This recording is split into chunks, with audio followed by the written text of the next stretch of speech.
Dulu macam ni, sekarang begini.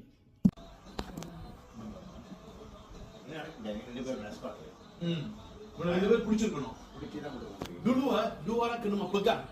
Dulu dua orang kena pegang tangan. Sekarang tak perlu pegang. Dulu kena guna tongkat ini. Tongkat semua saya simpan lah. Sekarang tak guna lagi. Tongkat. Lain satu wheelchair. Wheelchair pun saya simpan kat sana. Tak guna lagi wheelchair. Dulu guna wheelchair. Saya rasa wheelchair sudah berapa lama tak guna? 1 year. Setahun tak guna wheelchair lagi. Ini mah? Ini lagi lama. Tak guna tongkat lagi. Ini semua sekarang tak guna lagi dah. Tak guna lagi. Tengok. Semua saya simpan. Okay, masa mak admin dalam hospital, masa tu bacaan gula 25. Okay, mak ada masalah tulang. Dia tak boleh jalan. Yang baring tu kat sini je sajalah. Dah berapa tahun tak boleh jalan? 3 tahun lebih. 3 tahun lebih tak boleh berjalan. Baring kat sini. Nak makan nasi pun, anak yang tolong suapkan nasi. Anak mandi pun, seorang kena tolong. Anak pergi tandas ke apa, mesti seorang kena membantu mak. Tapi sekarang, nak pergi tandas ke apa ke, nak makan ke, sendiri dia makan.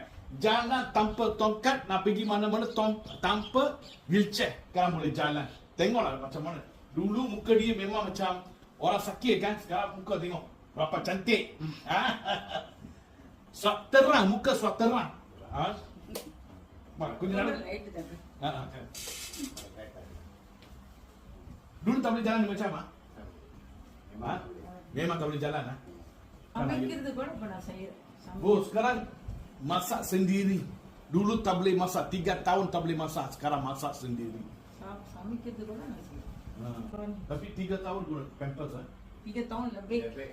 3 tahun lebih. Minggu dia akan 2 kali mau beli. ஒரு இதுல வந்து 8 தான் இருக்கும். Okey. ஒரு 8 பீஸ் தான் இருக்கும். அப்ப ஒரு வாரத்துக்கு கரெக்டா அந்த 2 இது வரும். 2 14. Dulu 3 tahun lebih guna pampers 3 tahun lebih guna pampers. Seminggu yang 8 pieces seminggu mak beli 2 carton Sekarang dekat rumah kalau dia ada, dia tak guna pampers lagi. Tak guna pampers lagi Dulu 3 tahun lebih guna pampers, sekarang pampers semua tak guna. Tanpa pampers boleh pergi tandas, boleh jalan, boleh masak, sangat cergas selepas makan air food. Kat luar sesiapa ada stroke ke, ada masalah tulang ke, tak boleh berjalan ke, kencing manis terlalu tinggi ke, kaki kebas, kaki luka. Okay. Setahun setelah makan air food sebelum makan air food tak boleh jalan.